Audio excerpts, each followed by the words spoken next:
America की मुतादिद रियासतें तबाहकुन बर्फानी तूफान की जद में 10,000 से ज्यादा प्रवासें मनसूख। रिपोर्ट्स के मुताबिक अमेरिका में शदीद बर्फबारी और बारिश से 20 करोड़ से ज्यादा अफराद मुतासर होने का खदशा है। टेक्सास, ओक्लाहोमा, आर्कनसास में शदीद बर्फबारी हुई, जिसके बाद 18 रियासतों में इमरजेंसी नाफिज कर दी गई। वाशिंगटन, न्यूयॉर्क, फ्लोरिडा और बॉस्टन में शदीद बर्फबारी का इम्कान है।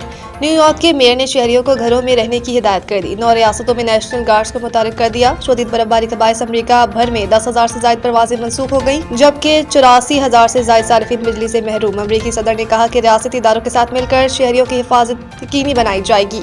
तूफान की जद में आने वाली तमाम रियासतों से मुसलसल राब्ते में हैं।